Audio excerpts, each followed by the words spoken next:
দেশে চলছে তীব্র গ্যাসের সংকট। গ্যাসের এই সংকটের সময় রান্নাঘর সামলাতে কিছু সহজ অভ্যাস আপনাকে গ্যাস সাশ্রয় করতে এবং কম সময়ে রান্না শেষ করতে সাহায্য করবে। প্রথমেই মাংস, ডাল, আলু বা শক্ত দানাশস্য রান্নায় প্রেসার কুকার ব্যবহার করুন। এতে খাবার দ্রুত সেদ্ধ হয়, রান্নার সময় কমে এবং গ্যাসও কম লাগে। রান্নার আগে চাল ২০ থেকে ৩০ মিনিট, ডাল ৩০ থেকে ৬০ মিনিট এবং ছোলা বা বড় দানার শস্য ৮ থেকে ১০ ঘন্টা ভিজিয়ে রাখলে সেগুলো দ্রুত সেদ্ধ হয়। বড় বাচ্চা আছে, ছোট ছোট বাচ্চা, তাদেরকে খাবার দিতে পারি নাই। এই নতুন সরকার আইসে পর থেকে এরকম অবস্থা। আগে তো আমরা আগে ভালো সুন্দর টাইম মতো গ্যাস পাইছি, কিন্তু এখন টোটালি গ্যাস পাই না। আমি বিলও ক্লিয়ার দেই, গ্যাসের বিল, তাই কেন আমি গ্যাস পাবো না? বিল তো ক্লিয়ার নিতে, এক মাস তো কম নেয় না, দেখ কম কম নিতেছি তা না, পুরা ক্লিয়ার বিল, পুরা ফুল বিল নেয়। এক সপ্তাহ ধরে আমাদের এখানে গ্যাস নাই আপনার। তারপরে যে আমরা মানে একটা ফ্ল্যাটে আমরা ২ জনে থাকি, মানে আমি আমার যা থাকে ও ওই চুলায় রান্না করে, আমি আমার ঘরে রান্না করি। এখন কি করব, বাচ্চাদের তো খাওয়াতে হবে, রান্না বান্না এই ইলেকট্রিক চুলাতেই আমরা করি। এটা তো বাচ্চাদের খেলনা চুলা, বুঝছেন? এগুলা দিয়ে রান্না করা যায় না। এখন বিপদে পড়ে আমরা রান্না করতেছি, না খাইয়েও থাকতে পারতেছি না, বাচ্চাদেরকেও না খাইয়ে রাখতে পারতেছি না। আমরা খুব সংকটে আছি। আমরা বলতেছি আমাদের গ্যাস দিতে হবে, আমরা বিল দিতেছি, গ্যাস পাইতেছি না কেন? বাসা বাড়িতে সবাই লাকড়ি দিয়ে রান্না করতেছে, এইভাবে সম্ভব? কয়দিন সম্ভব এইভাবে? এটা তো আর গ্রাম অঞ্চল না যে লাকড়ি কুড়ায় আইনা বিক্রি এই রান্না বান্না করবো।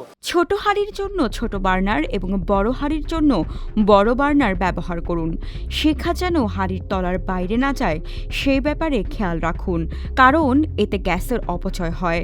রান্নার সময় হাঁড়ির ঢাকনা লাগিয়ে রাখুন, এতে তাপ ভেতরে আটকে থাকে এবং রান্না দ্রুত হবে। আমরা যে ইলেকট্রিসিটিতে যাই কিছু করে খাচ্ছি, বাঁচতে তো হবে। তা আমাদের তো অ্যাক্সিডেন্ট ডেকে আনতেছে। কোন দিন আমরা যে শর্ট সার্কিট হই, আমাকে যে তাতে তো আমরা জ্বলে মরবো, পুরো বিল্ডিং জ্বলে যাবে। আমাদের এখন সিলিন্ডার মাসে 2টা কিনতেই হয়। ওদিকে বাড়িওয়ালাও গ্যাসের লাইনে টাকা নিছে, এদিকে আমাদের সিলিন্ডারও কিনতে হচ্ছে।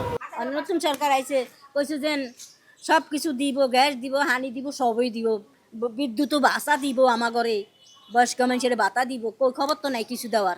ফার্স্ট টাইম আমাদের সকালে নাস্তা খেয়ে যেতে তখন গ্যাস থাকে না, লাঞ্চের সময় আসলে গ্যাস থাকে না, রাতে আসলেও গ্যাস থাকে না, রান্না বান্না হয় না, আমরা অনেক সময় না খেয়ে আমাদের কর্মস্থলে বেরোতে হয়। আলু, গাজর সহ অন্যান্য সবজি প্রয়োজন অনুযায়ী ছোট টুকরা করে কাটলে রান্নার সময় কম লাগে, তবে অতিরিক্ত ছোট করলে কিছু সবজির পুষ্টিগুণ কমে যেতে পারে। প্রেসার কুকার বা স্টিমিং পদ্ধতিতে একসঙ্গে একাধিক খাবার রান্না করলে একই গ্যাসে কয়েকটি পদ তৈরি করা সম্ভব। বার্নারের ছিদ্র পরিষ্কার রাখুন। শিখা যদি নীলের বদলে হলুদ বা কমলা হয় তাহলে বার্নার পরিষ্কার করা প্রয়োজন। হিমায়িত খাবার রান্নার আগে কিছু সময় আগে ফ্রিজ থেকে বের করুন, তবে কাঁচা মাংস দীর্ঘক্ষণ বাইরে রাখবেন না। গ্যাস এলেই কী রান্না করবেন তা আগে থেকেই পরিকল্পনা করুন।